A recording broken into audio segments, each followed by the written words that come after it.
Boa noite, Mauro César Pereira, boa noite, Bruno Prado, boa noite, José Manuel de Barros. Mauro César, o São Paulo deu a impressão que poderia trazer um bom resultado do Rio. Chegava aqui, você estava vendo o jogo, até dizer, pô, São Paulo até podia ter feito o segundo gol. De repente, gol do Botafogo. Boa noite. Boa noite, Flávio, companheiros. Realmente o São Paulo é um roteiro que se repete, né? O torcedor de São Paulo deve estar cansado já disso, porque houve um momento do segundo tempo, o São Paulo estava melhor, esteve perto de fazer o segundo gol, o goleiro Lucas Perry, esse São Paulo, né?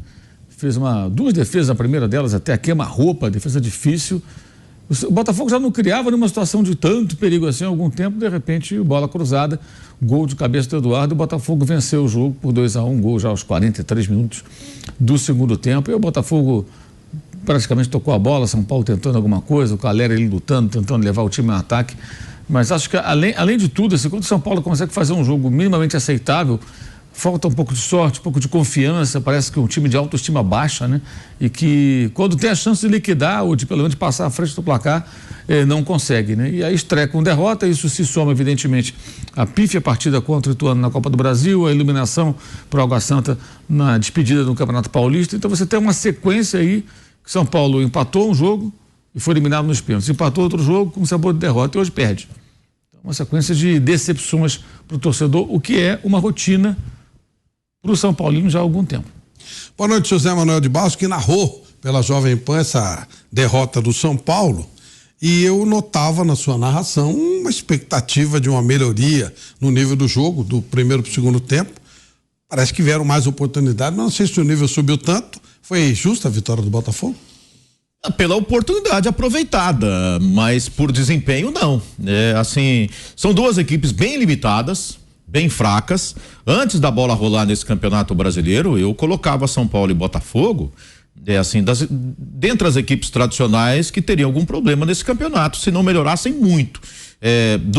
Em cima daquilo que a gente viu nesses primeiros meses, a expectativa que eu vi era que São Paulo e Botafogo se somavam a outros, a Cruzeiro, ao Vasco da Gama e ao Santos Futebol Clube, para citar esses times mais tradicionais que teriam problemas e provavelmente iriam brigar mais contra o rebaixamento do que, por exemplo, por vaga para Libertadores da América. Não que seja impossível, porque o Campeonato Brasileiro é tão longo, né? E você pode ir fazendo arranjos durante a temporada, acertando o time, contratando jogadores, uma peça ou outra que possa fazer uma certa diferença na organização da equipe. E comprovou a minha expectativa. Dois times fracos e que, por enquanto, vão brigar realmente, num primeiro momento, contra o rebaixamento no Campeonato Brasileiro. Eu vi até um confronto direto nesse ponto de vista hoje entre Botafogo e São Paulo, e deu Botafogo. Botafogo começou melhor, marcando lá na frente, estreando o gramado diferente ali, né? Um gramado artificial, né? A grama sintética. São Paulo tem dificuldade quando joga no campo do Palmeiras mas não pareceu que foi isso que dificultou o jogo do São Paulo. Parece que cai mais na limitação técnica mesmo da equipe, dentre outros problemas, né? São Paulo começou muito bem, depois São Paulo equilibrou e levou o jogo no primeiro tempo equilibrado. O resultado do primeiro tempo de empate foi justo, foi o correto. Segundo tempo, São Paulo acho que jogou num todo melhor do que o Botafogo. Teve mais oportunidades, parou no Lucas Perry, ou na falta de alguém para matar o jogo. E o Botafogo meio que na sorte, né? A gente costuma dizer, né, Mauro? Sempre acontece com o Botafogo, né? Mas pro mal, pro bem é difícil, né? Hoje foi pro bem, né? Agora sempre acontece com São Paulo. Botafogo, né? Agora sempre acontece com São Paulo. E o Botafogo achou um gol ali no final para ganhar, para fazer 3 pontos. E nessa briga ali, para não brigar todo o tempo ali nas posições mais embaixo contra o rebaixamento, importantíssimo o resultado. Para mim é meio que um confronto direto entre equipes que eu não aposto muito nesse Campeonato Brasileiro. Bruno Prado, São Paulo teve 66% de posse de bola contra 34% do Botafogo. Teve mais passes, mais acertos de passes, 90% contra 78% do Botafogo e fazendo mais passes corretos, 266 contra 112, mesmo número de finalizações, mas o São Paulo finalizou mais vezes contra a meta do time do Botafogo do que o contrário. E perde o jogo. E aí?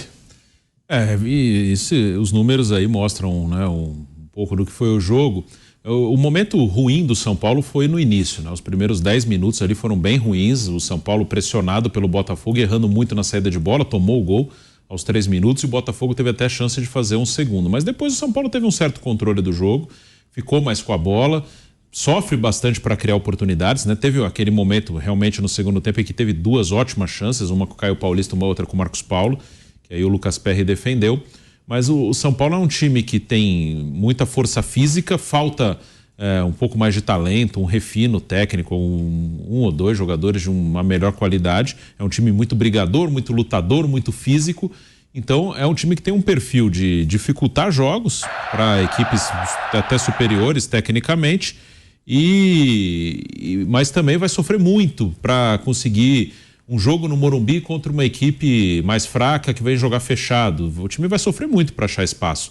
Então todo jogo do São Paulo deve ser no limite. Eu não vejo esse time do São Paulo como um time que vai ser atropelado por algum adversário mais forte. Pode acontecer circunstancialmente, mas é um time que ele é forte fisicamente, ele ocupa espaços, ele sabe o que faz em campo, mas falta mais talento, falta um time mais criativo, o time joga muito pelos lados e cruza na área, pode variar em alguns momentos. Então é um São Paulo que vai dificultar para alguns times melhores, sempre vai ser um sofrimento para criar. Quando o São Paulo tem a posse de bola, hoje teve muita até fora de casa, mas para criar chances claras é difícil. Teve aquele momento no segundo tempo, mas depois o São Paulo, na maior parte do jogo, ele teve a bola no campo de ataque e criou muito pouco.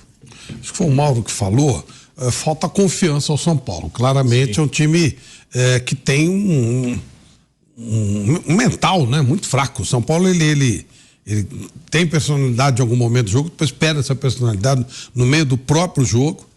E aí o São Paulo tem já no meio de semana o jogo contra esse Puerto Cabello, que teoricamente é um jogo tranquilo, depois de ganhar contra o Tigre lá na Argentina. Será que o São Paulo já tão cedo já tem que começar a caminhar, pensar mais em Sul-Americana do que pensar em alguma coisa melhor no Campeonato Brasileiro? É muito cedo para falar isso? Ou pelo bom resultado, pela boa estreia com a Sul-Americana, talvez seja aí o caminho do São Paulo até ganhar mais moral, para ficar mais fortalecido? Acho que tem que pensar muito em somar ponto no Brasileiro. Até se der para levar a Sul-Americana rodando um pouco mais, é melhor, igual fez o ano passado. E quando começou a colocar time titular em todas as competições, sofreu no Brasileiro. Acho que primeiro tem que dar uma priorizada no Brasileiro para somar ponto, para não ter muito perigo, né? E depois passando pro mata-mata. O São Paulo pode passar sufoco em termos de rebaixamento? Eu não acho. Se fosse fazer numa aposta, eu não colocaria entre os rebaixados, mas pode ter esse sufoco. Pode acontecer, principalmente se for levando as 3 competições, né? Não tem elenco para jogar as 3. O Rogério falou ano passado que São Paulo teria problemas no Brasileiro, era uma preocupação, e que esse ano poderia ser pior ainda. Eu acho que tem que primeiro, acho que o brasileiro ele tem que ser uma prioridade nesse início aí, para não correr o perigo, né? Acho que não dá para deixar o brasileiro de lado, não. E o Botafogo, Mauro, o Luiz Castro, é isso? Vai conseguir tirar mais alguma coisa? O que você pode dizer? O Luiz Castro deu uma boa respirada hoje, ele vai dormir uma noite tranquila, que ele não deve ter há muito tempo. Ele está sendo muito questionado, e acho que os questionamentos lá dos torcedores do Botafogo são pertinentes. O Botafogo não foi nem se classificou entre os 4 do Campeonato Carioca. Quem se classificou foi Volta Redonda. Não foi eliminado pelo Sergipe na Copa do Brasil, numa polêmica danada, um jogo que a arbitragem deu acréscimos até o Botafogo fazer o gol, aquele jogo que o presidente entrou em campo para bater no juiz, aquela confusão toda, mas para você ver o nível da partida, não foi eliminado por um tris, né? Escapou por muito pouco, depois da goleada e tal, mas ali a coisa se complicou bastante. E aí consegue hoje uma vitória em casa, e bem o estilo Botafogo do Luiz Castro. Os melhores momentos do Botafogo no ano passado foram fora de casa, mas jogando assim, com menos posse de bola, e hoje os 2 gols de cabeça, né? Aí vai a virtude do Botafogo, conseguiu 2 jogadas, uma no começo do jogo, uma no finalzinho, para vencer a partida, e o São Paulo tomou 2 gols de cabeça, né? De novo. E ambos com o adversário cabeceando muito à vontade, tanto o Tiquinho quanto o Eduardo cabecearam com liberdade, assim. Tem um jogador disputando, mas tá do lado ali. O cara cabeceia sem ter que fazer muito esforço, né? Pior um pouco por ter 3 zagueiros, né? Exato. Então aí entra um defeito grave do São Paulo e uma virtude que o Botafogo apresentou. E acho que o importante do Botafogo é vencer em casa, né? Porque o ano passado o time só não foi a Libertadores, porque a campanha fora de casa foi sempre uma das melhores, sempre a segunda, a terceira melhor campanha, a partir de um determinado momento, né? Mas em casa ela era uma das piores. O time perdeu vários jogos em casa para times rebaixados e conseguiu hoje vencer em casa. nesse gramado artificial que foi colocado para que possa acontecer shows, eventos. Já teve agora show recentemente lá. Eles fizeram essa mudança justamente para isso, para tentar também usar o estádio para eventos além do futebol. Então temos 3 gramados agora desse tipo no futebol brasileiro, né? O Palmeiras, o Atlético, que foi o pioneiro, o Atlético Paranaense, e agora o Botafogo. Eu acho que vai ter mais gente partindo para isso aí. Na Premier League é proibido de passagem. Proibido, né? Não pode. Na Inglaterra é permitido em outras divisões, mas na Premier League só a grama natural. Perfeito. Como nós estamos falando, é primeira rodada, mas a gente não pode esquecer que a primeira rodada, ela vale os mesmos 3 pontos da 38ª. O São Paulo tem o próximo adversário, é o América, no Morumbi. Sábado. Depois, no meio disso tem aquela Sul-Americana que a gente já falou, contra um time, teoricamente, que deve ser batido facilmente. Deu em casa pro Tolima, o Puerto Cabejo. Puerto Cabejo. E o São Paulo ganhou do Tigres. O América hoje perdeu do Fluminense de uma maneira, um vareio. No segundo tempo foi um passeio que o Fluminense deu no time do América. E o América tá mais ou menos nesse bolo aí dos que tá entre uma brechinha, uma perninha numa Libertadores, mas também, se vacilar, pode entrar num grupo perigoso de rebaixamento. 2 derrotas no começo pro América poderiam significar aquela coisa de moral. Se você começa bem, você vai subindo de produção. Se você perde em casa 3-0 e perde de novo, fica complicado. Então eu tô vendo aqui que o São Paulo já de cara vai ter outro jogo decisivo, embora na segunda rodada. E aí entra naquela, Flávio, que você falou agora há pouco, do São Paulo se agarrar à Sul-Americana, por exemplo, tá também na Copa do Brasil. É competição demais pro nível de elenco que o São Paulo tem. Não estou falando de quantidade, estou falando de nível mesmo. Eu acho que a prioridade do São Paulo é fazer os pontos, como o Bruno falou, necessário para permanecer na Série A. Né? Assim, de repente ele começa a se iludir com Copas, né? A se dividir muito com Sul-Americana e com Copa do Brasil, né? Não sei se vai passar pelo Ituano jogando lá. Eu não sei nem se o torcedor deve se pegar muito aí, se começar a torcer para o São Paulo seguir em tudo. Porque pode representar até mais problemas aí para a sequência do time, ainda mais que o departamento médico vive cheio. Né? Eu acho, o São Paulo, a concentração devia ser total no Campeonato Brasileiro, inicialmente, para fazer os pontos necessários. Eu acho que o torcedor, ele pode até pensar, o São Paulo merece mais, tem que brigar lá em cima, por vaga na Libertadores. Até eventualmente dá para brigar se melhorar, e melhorar bastante, porque você tira ali umas 6 ou 7 equipes melhores, depois é um bolo danado, né? É um bolo danado, gente. Mas do jeito que tá, do jeito que a gente viu esse começo de temporada, o que a gente viu no Campeonato Paulista, o que a gente viu no começo da Copa do Brasil, enfim, não dá para confiar, não. Ano passado, esses 3 times, São Paulo, Botafogo e América, né, pegando os 2 primeiros adversários do São Paulo, eles ficaram todos muito próximos na tabela. São Paulo foi 9º, o América foi 10º e o Botafogo foi 11º. Ficou tudo embolado ali, né? Por detalhe.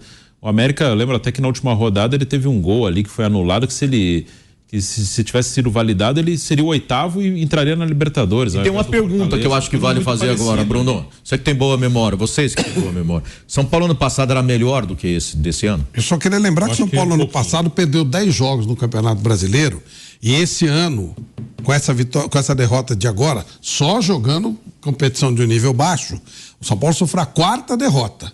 Já tem quase 50% do que ele perdeu no Campeonato Brasileiro em apenas 16 jogos. E com outras competições. E competições de um nível mais baixo. E se o time desse ano é mais fraco do que o time do ano passado, justifica a preocupação do torcedor. Sim, eu acho mais fraco. Acho que ele perdeu alguns jogadores e a reposição, São Paulo saiu muita gente, chegou muita gente, mas saíram alguns que tinham. O Reinaldo é um cara que não teve reposição, não chegou ninguém, né? Tá jogando o Caio Paulista de lateral esquerdo, o Wellington, né? O Wellington, o Patrick e Igor Gomes, 2 de meio ali, acho que no meio também não chegou nada muito melhor do que os 2 que estavam ali. Então, e outros que não jogavam, né, saíram, mas com as lesões, né? O Diego Costa, que foi titular no passado, machucou. O Léo, eu acho um bom zagueiro, o São Paulo vendeu, foi pro Vasco também. Não vê o Alan Franco que tá jogando, não acho que seja melhor que o Léo que saiu. Então, acho que o elenco até tá um pouquinho mais fraco esse ano.